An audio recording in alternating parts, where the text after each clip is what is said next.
Kita mesti sentiasa mengingatkan diri kita bahawa kita perlu menetapkan hati kita dengan benar di hadapan Tuhan supaya Dia dapat menggunakan kita untuk pekerjaannya yang besar dan perkasa. Baiklah, apakah ayat hafalan yang sedang kita hafal sekarang? Yohanes bab 15 ayat 5. Dia berkata, "Terpisah daripada aku kamu tidak dapat berbuat apa-apa." Itu bermaksud, terpisah daripada Kristus Yesus, kami tidak dapat melakukan apa-apa. Firman itu mengatakan bahawa kamu perlu tinggal di dalam aku supaya kamu dapat menghasilkan banyak buah. Untuk menghasilkan banyak buah, kita mesti melekat dan tetap di dalam Kristus Yesus. Itu bermaksud tanpa Dia, kita tidak dapat berbuat apa-apa. Minggu lalu, kita telah membicarakan tentang penyembuhan 2 tahap bagi seorang yang buta. Yesus menyembuhkan orang buta itu dalam 2 tahap.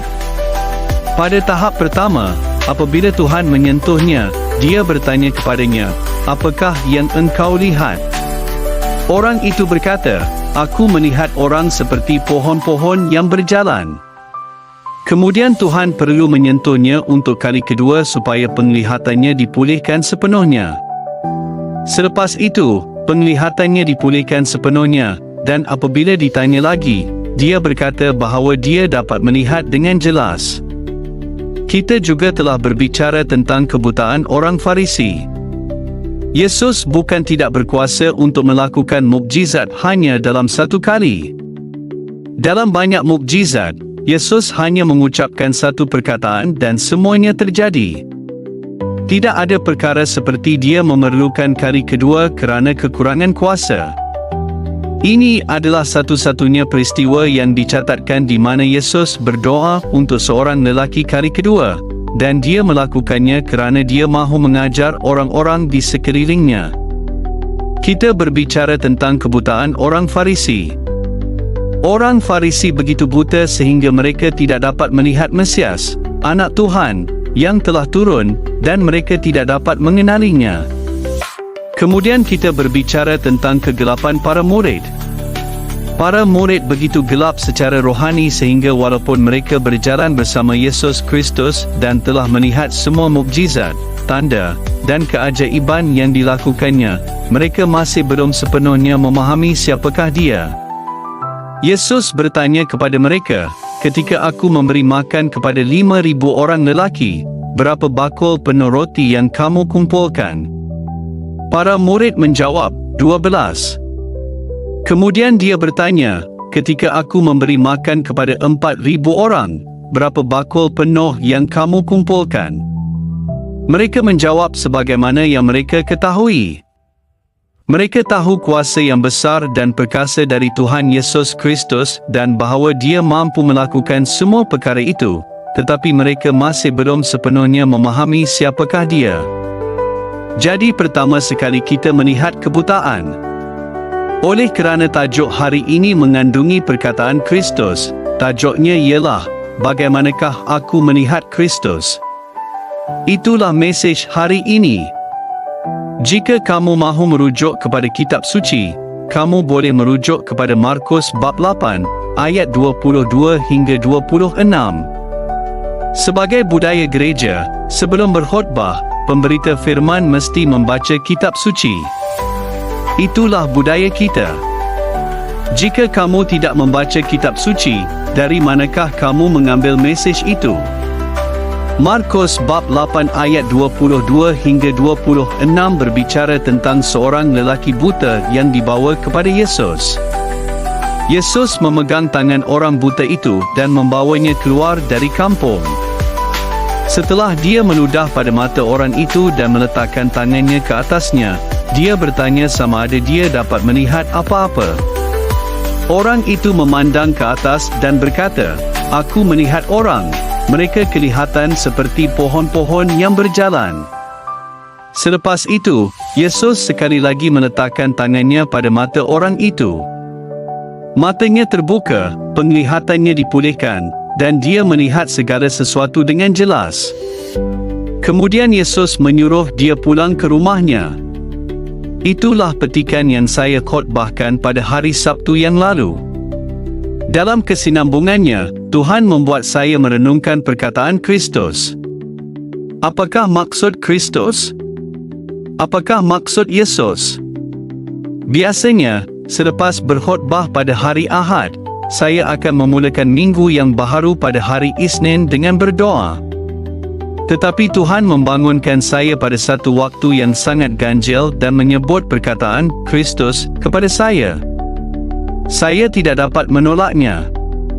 Saya mahu tidur, tetapi apabila saya mendengar suara Tuhan, saya berasa begitu segar sehingga saya tidak dapat tidur semula. Jadi saya terpaksa bangun. Apabila kita melihat kepada petikan di mana Tuhan Yesus Kristus bertanya kepada murid-muridnya, "Siapakah kata orang bahawa aku ini?" Kamu boleh menemukannya dalam Markus bab 8 ayat 27 hingga 30. Yesus dan murid-muridnya pergi ke kampung-kampung di sekitar Kaisarea Filipi. Dalam perjalanan itu dia bertanya kepada mereka, "Siapakah kata orang bahawa aku ini?" Mereka menjawab, "Ada yang mengatakan Yohanes Pembaptis, yang lain mengatakan Elia, dan yang lain lagi mengatakan salah seorang nabi."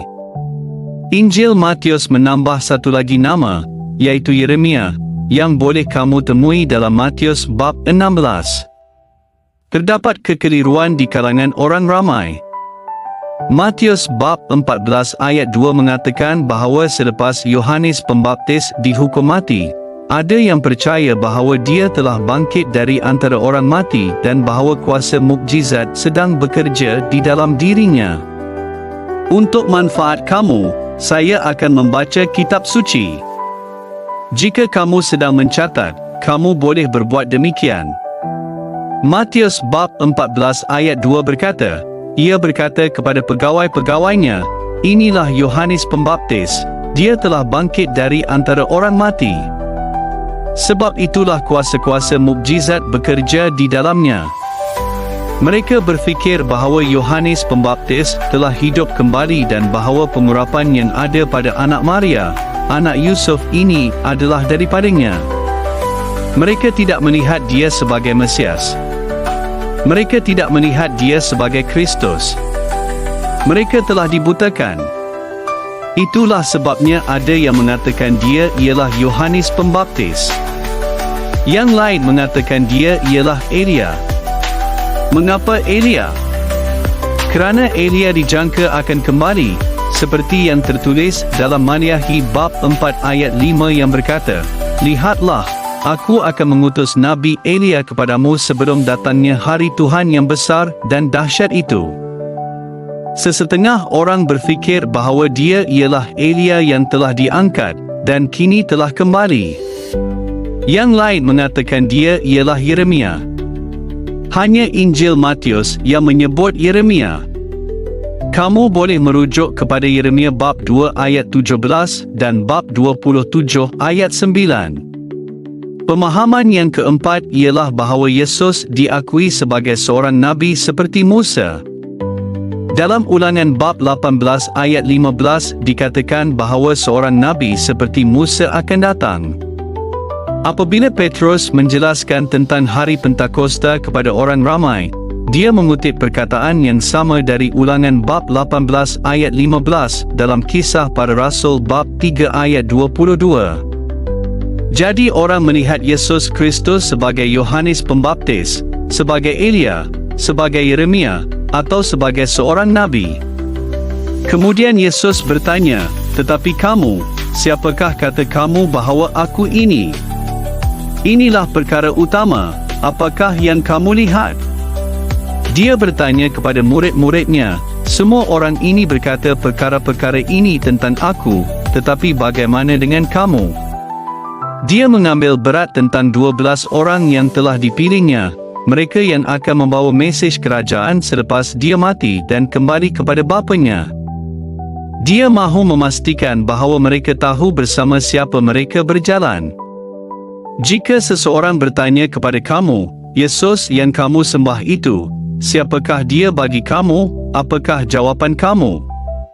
Bagi kita, kita mempunyai seluruh Alkitab di tangan kita. Kita meluangkan masa untuk belajar dan memahami siapakah Yesus itu. Tetapi pada zaman Yesus, orang hidup dengan kitab suci Perjanjian Lama dan catatan-catatan yang lalu. Mereka melihat apa yang Yesus lakukan dan membandingkannya dengan para nabi, dengan Yohanes Pembaptis, dengan Elia, dan dengan yang lain. Tetapi Yesus mahu mendengar jawapan daripada murid-muridnya. Dan seperti yang kita semua tahu, Petrus menjawab dia, "Engkau ialah Kristus." Dalam catatan Matius, Petrus berkata, "Engkau ialah Kristus, Anak Tuhan yang hidup." Matius memberikan perincian yang lebih daripada Markus. Di sini, Kristus ialah gelaran rasmi yang diberikan kepada Yesus. Apabila kita melihat nama-nama Tuhan atau nama-nama Yesus dalam Perjanjian Baru, kita melihat bahawa dia disebut sebagai roti hidup, jalan, pintu, batu karang, dan banyak lagi nama lain. Semua ini adalah sifat-sifat yang menggambarkan siapa dia. Tetapi gelaran yang Yesus Kristus mahu dengar daripada murid-muridnya ialah ini, "Engkau ialah Kristus." Dalam Perjanjian Baru, hal ini mengesahkan jawatannya sebagai juru selamat yang diurapi. Apakah maksud Kristus?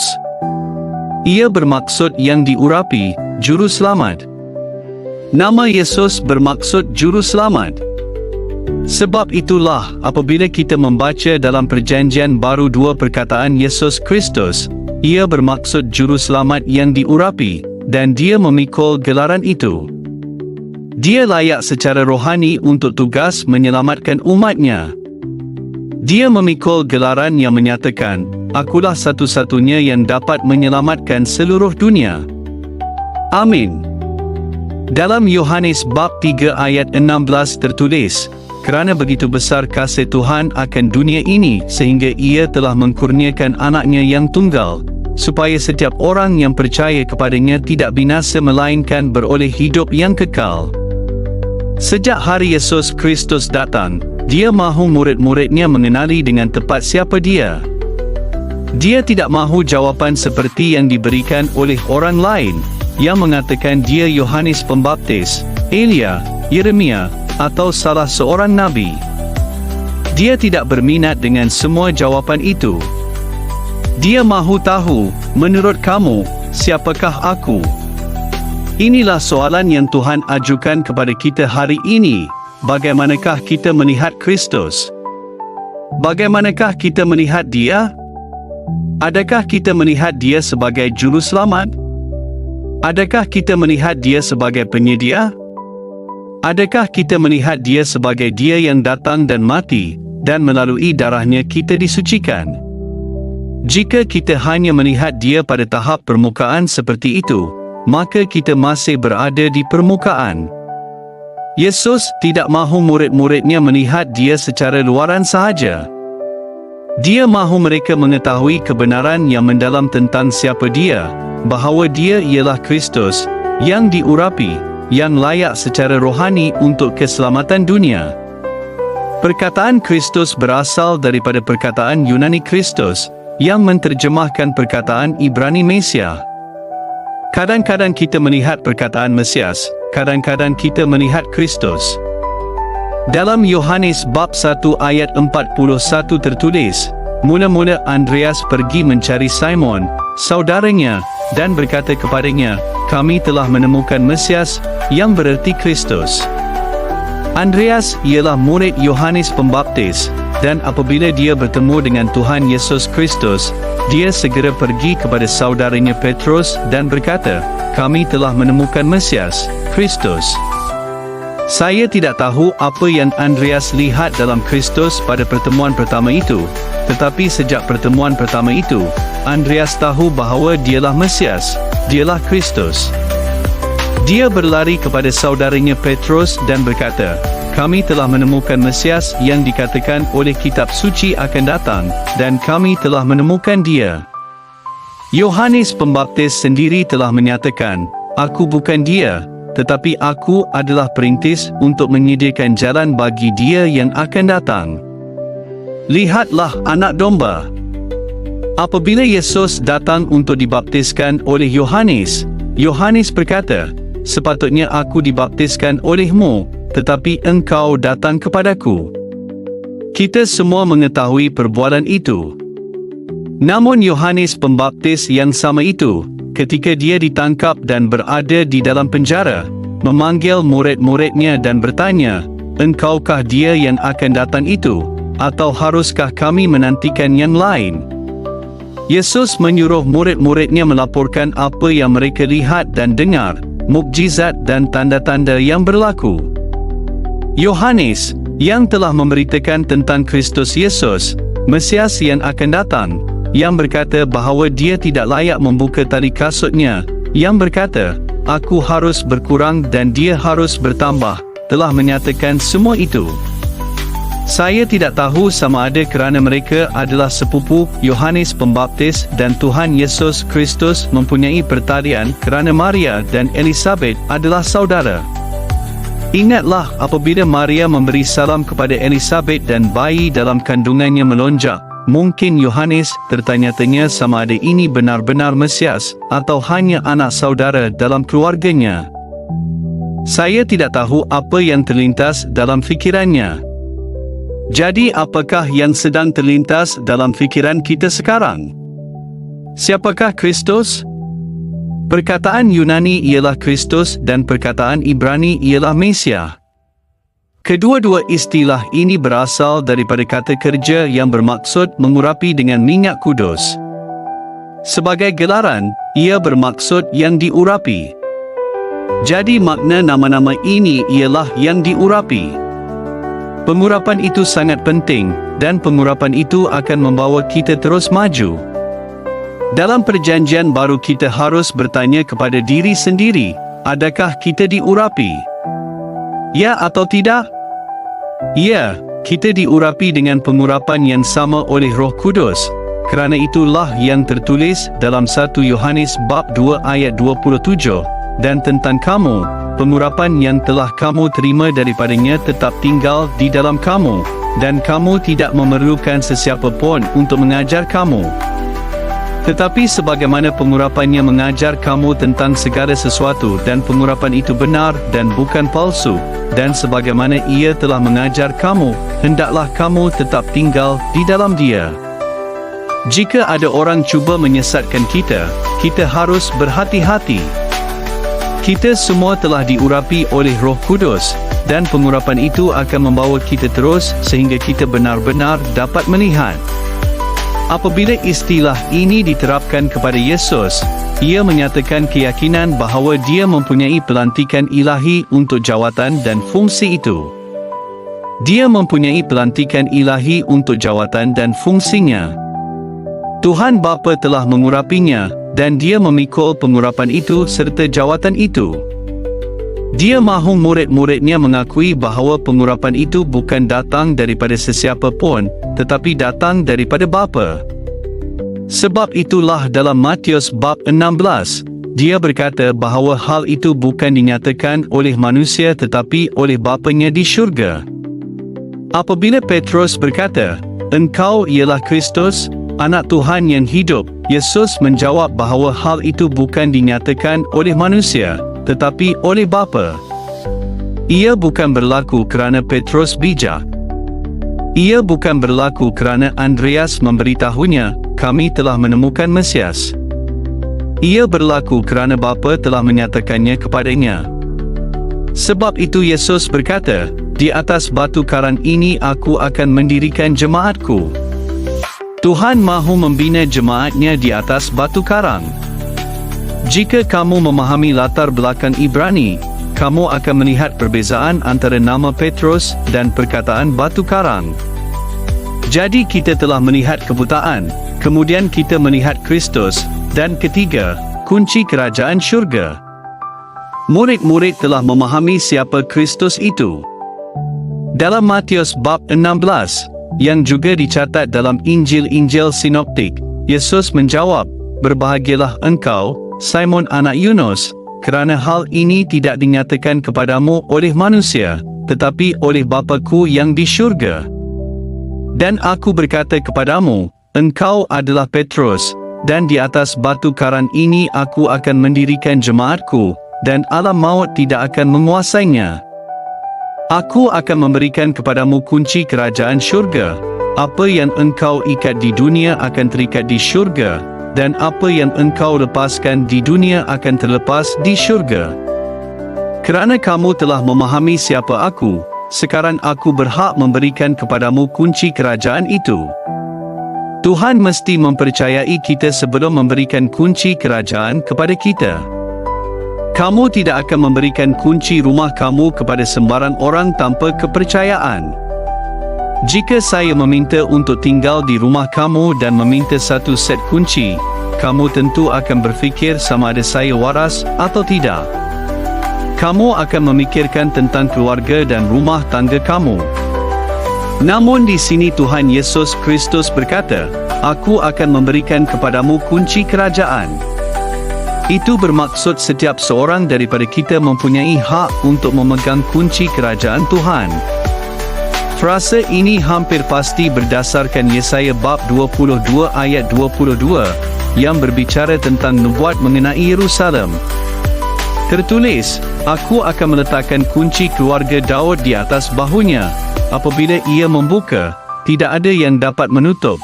Apabila ia menutup, tidak ada yang dapat membuka. Apabila Yesus membuka pintu, tidak ada manusia atau iblis yang dapat menutupnya.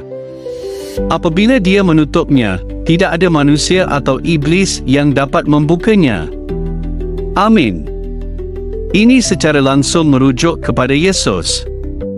Dalam Wahyu bab 3, ketika Yohanes Rasul menerima penglihatan dan menerima pesan bagi 7 jemaat, tertulis kepada jemaat di Philadelphia, inilah firman Dia yang kudus dan benar, yang memegang kunci Daud. Apa yang dibukanya, tidak seorang pun dapat menutupnya, dan apa yang ditutupnya, tidak seorang pun dapat membukanya. Aku tahu segala pekerjaanmu.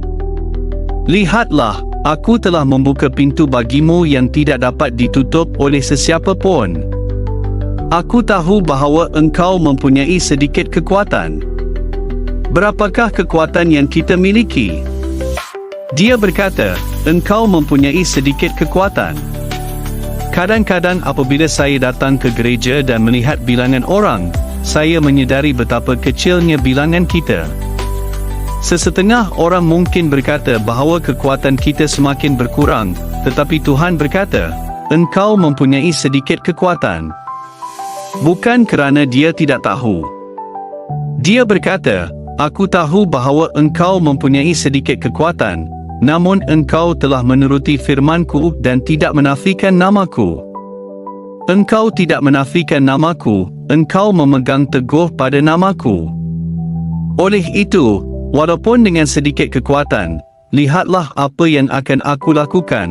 Aku akan menjadikan mereka yang tergolong dalam sinagoga syaitan, yang mengaku sebagai orang Yahudi walaupun mereka bukan, tetapi pendusta. Aku akan menjadikan mereka datang dan sujud di kakimu dan mengakui bahawa aku telah mengasihi engkau. Mereka akan datang di hadapanmu dan mengakui bahawa aku telah mengasihi engkau, bukan kerana aku mengasihi penyembah syaitan. Oleh kerana engkau telah menuruti perintahku untuk bersabar, aku juga akan menjaga engkau daripada saat pencobaan yang akan menimpa seluruh dunia untuk menguji mereka yang hidup di bumi. Inilah yang akan terjadi. Di setiap arena, segala sesuatu mungkin bergoyang, tetapi kerajaan Tuhan tidak dapat digoncang, dan kita tergolong dalam kerajaan itu. Itulah yang telah diwahyukan oleh Tuhan Yesus Kristus. Apabila Yesus Kristus ditanya, apakah engkau raja orang Yahudi? Dia menjawab, ya. Pilatus bertanya kepadanya dengan terus terang, mereka berkata engkau adalah raja. Dan dia menjawab, ya, aku adalah.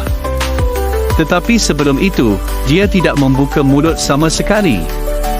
Ketika menyentuh gelarannya, dia membuka mulut. Amin. Ketika mereka datang dan bertanya kepadanya, kemudian gubernur berkata, aku tidak ada kena mengena dengan orang ini. raja orang Yahudi.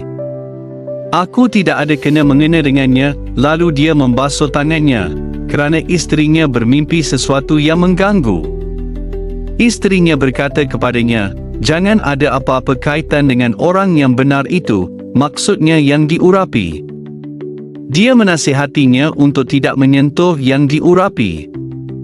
Itulah sebabnya kita perlu sedar, ketika kita membawa Kristus, bagaimana kita hidup menurut firman. Jadi, sebagai gereja di bumi, sebagai mereka yang hidup di bumi, semua perkara ini akan datang. Bagaimana kita akan menanganinya? Kita tidak tahu, tetapi firman Tuhan berkata bahawa dengan sedikit kekuatan yang engkau ada, engkau tidak menafikan aku. Aku tahu bagaimana menjaga engkau dengan selamat dan sejahtera. Itulah janji Tuhan Yesus Kristus kepada malaikat, dan inilah yang Dia ajarkan secara langsung kepada kita, memastikan bahawa Dia sendiri akan menguruskan semuanya. Jadi inilah yang Dia katakan, "Aku akan datang tidak lama lagi." Peganglah apa yang kamu miliki supaya tidak seorang pun dapat mengambil mahkotamu. Kepada orang yang menang, aku akan menjadikannya tiang di dalam bait Tuhanku, dan dia tidak akan meninggalkannya lagi. Aku akan menuliskan pada dia nama Tuhanku dan nama kota Tuhanku, Yerusalem baru, yang turun dari syurga dari Tuhanku. Aku juga akan menuliskan padanya nama baruku. Barang siapa yang mempunyai telinga, hendaklah dia mendengar apa yang Roh katakan kepada jemaat. Inilah sebabnya mengapa orang dapat mendengarnya pada masa ini. Kebanyakan orang percaya bahawa kunci itu mewakili kuasa kekal di dalam gereja dan bukannya hanya kuasa untuk membuka atau menyingkap perkara secara luaran. Kunci ini mewakili kuasa kekal yang kita gunakan di dalam gereja. Kenapa begitu? Kerana jika ini berlaku, ia akan memberikan kepada Petrus, rasul yang dikaitkan dengannya, bukan sahaja kuasa untuk berkhotbah, tetapi juga kuasa untuk membuat keputusan dan menetapkan sesuatu. Dalam Matius bab 18 ayat 18, disebut tentang seseorang yang berbuat dosa, kamu sepatutnya membawa ajaran Tuhan kepada orang itu. Jika dia tidak bertobat, bawalah kepada gereja. Jika dia masih tidak bertobat, pisahkan dia. Ayat 18 berkata bahawa apa sahaja yang kamu ikat di bumi akan diikat di syurga, dan apa sahaja yang kamu lepaskan di bumi akan dilepaskan di syurga. Aku berkata kepadamu, jika dua orang daripada kamu di bumi bersetuju mengenai sesuatu yang kamu minta, itu akan dilakukan oleh Bapaku di syurga. Kerana di mana dua atau tiga berkumpul dalam namaku, di situ aku ada bersama mereka. Yesus tidak bercakap semata-mata untuk bercakap atau untuk memberitahu kita apa yang Dia mahu sampaikan, tetapi Dia mahu mendedahkan identitinya kepada para murid dan melalui mereka kepada orang lain, supaya kebenaran itu tidak akan pupus. Para rasul memahami ini, dan mereka melaksanakannya di kalangan mereka sendiri, kerana ia dilaksanakan secara dalaman, bukan secara luaran. Kamu tidak boleh pergi dan menegur seseorang secara terbuka, kerana jika mereka melihatnya, mereka akan cuba mencederakan kamu, tidak semestinya secara fizikal, tetapi mereka akan menyerang kamu dengan kata-kata dan cuba menjatuhkan kamu. Apabila kamu datang ke gereja, kerana kita berada di bawah satu penghakiman, apabila kita bercakap menurut keputusan dan menurut firman-Nya, orang itu harus merendahkan diri. Sama ada dia bertobat atau tidak, itu adalah pilihannya. Inilah sebabnya mengapa wahyu itu berkata, jika mereka tidak datang kepadaku, aku mengenalimu, tetapi aku tidak mengenali mereka. Itulah sebabnya tertulis demikian. Jadi, dalam kehidupan Petrus, sesuatu yang penting telah berlaku, yang menunjukkan prinsip kuasa dan penghakiman ini. Janji itu bukan bermaksud segala sesuatu akan terikat dengan apa sahaja yang dikatakan oleh Petrus. Dalam Galatia bab 2, Petrus sedang makan bersama orang bukan Yahudi. Dia sedang duduk bersama mereka apabila Paulus, Barnabas, dan yang lain datang, dan apabila orang Yahudi yang disunat tiba, Petrus menjauhkan diri daripada mereka. Adakah anda ingat ceritanya? Dia menjauh, dan pada ketika itu Rasul Paulus menegurnya. Paulus tidak pernah bersama dengan Tuhan Yesus Kristus, tetapi Petrus telah bersama Yesus dari awal hingga akhir. Selepas kebangkitan, dan bahkan sebelum dia diangkat ke syurga, Tuhan Yesus menampakkan diri kepada para murid dan mengajar mereka prinsip-prinsip kerajaan. Prinsipnya ialah Rasul Paulus ditugaskan untuk melayani orang bukan Yahudi, dan Petrus bersama yang lain ditugaskan untuk melayani orang Yahudi. Mereka sangat terkejut apabila Roh Kudus turun ke atas orang bukan Yahudi sehingga mereka berkata, bahkan orang bukan Yahudi pun telah menerima Roh Kudus. Yesus telah berkata bahawa dalam kerajaannya tiada perbezaan antara Yunani atau Yahudi. Jadi apabila Petrus makan hanya bersama orang bukan Yahudi, dia berbuat demikian dengan bebas, tetapi apabila orang Yahudi yang disunat tiba, dia menjauh, gagal menegakkan prinsip kerajaan. Oleh kerana tindakan Petrus, iman Barnabas, seorang yang hebat, penginjil dan penyemangat, terguncang, seperti yang dicatat dalam Galatia bab 2. Bertahun-tahun kemudian, prinsip Tuhan masih tetap berlaku. Yesus datang untuk semua orang. Namun kadang-kadang kita mengasingkan diri, berfikir bahawa kita tidak mahu bergaul dengan sesetengah orang. Kita harus bertanya pada diri sendiri di mana kita berdiri dalam kebenaran, bertumbuh dalam Kristus, yang diurapi, di mana kita turut diurapi. Dalam Alkitab, Yesus Kristus berkata untuk mengasihi musuh dan sahabat kita. Sangat mudah untuk bersikap selesa dengan sahabat, tetapi Yesus memanggil kita untuk mengasihi mereka yang kita benci. Jika kita mengatakan kita membenci seseorang, kita menghindarinya, bahkan tidak mahu berada dekat dengannya. Dengan berbuat demikian, kita melanggar perintah Tuhan. Yesus mengajar kita mengasihi musuh untuk menunjukkan bahawa jika kebencian masih wujud dalam diri kita, Kristus belum sepenuhnya berkembang dalam diri kita. Jika kita mampu bersikap baik kepada sesetengah orang tetapi tidak kepada yang lain, roh kita belum matang sepenuhnya. Dunia mungkin memanggil orang bukan Yahudi sebagai orang yang tidak disunat atau najis, tetapi mereka yang diciptakan Tuhan, kita dipanggil untuk mengasihi. Kita mencurahkan kasih dengan melimpah, bukan dengan kekuatan sendiri, tetapi kerana Kristus mengambil langkah iman untuk berkata, Yesus mengasihi kamu, dan itulah sebabnya aku mengasihi kamu. Apabila melawat banduan, ada yang telah melakukan kesalahan, dan ada yang menceritakan jenayah mereka. Mendengar mereka, saya bersyukur kepada Tuhan bahawa saya tidak berada di tempat mereka, tetapi kasih Tuhan telah membimbing dan membentuk saya. Merenung apa yang mungkin saya menjadi, saya sedar bahawa Kristus, Mesias, hidup dalam diri kita dan ingin kita diubah dengan pemikiran yang diperbaharui. Oleh itu, kita menyerahkan diri kepada Tuhan, mengucap syukur, memujinya atas kasih-Nya, dan mengakui kesabarannya dengan para murid yang sering tidak memahami. Walaupun tidak layak, Kristus mati untuk kita, menunjukkan kasih-Nya di kayu salib. Firman Tuhan berkata, Aku telah mengasihi kamu terlebih dahulu sebelum kamu mengasihi aku. Jika saya mengatakan saya mengasihi Tuhan, itu hanya kerana kasih-Nya ada dalam hati saya. Oleh itu, kita membalas kasih itu. Amin. Marilah kita berdoa. Saya berdoa dalam nama Yesus supaya kita akan diubah, fikiran kita diperbaharui, dan kita menjadi seperti Kristus. Tidak lagi patut kita dipanggil orang pagan atau orang bukan Yahudi yang tidak mengenal Kristus. Sebaliknya, kita berusaha mengenalnya lebih dalam setiap hari.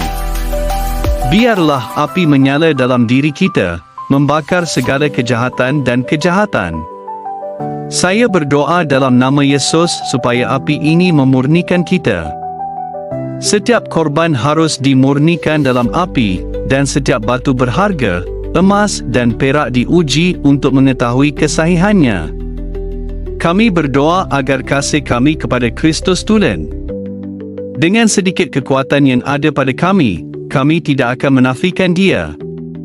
Tuhan mengetahui kemampuan dan kebolehan kami, dan tiada apa untuk dibanggakan.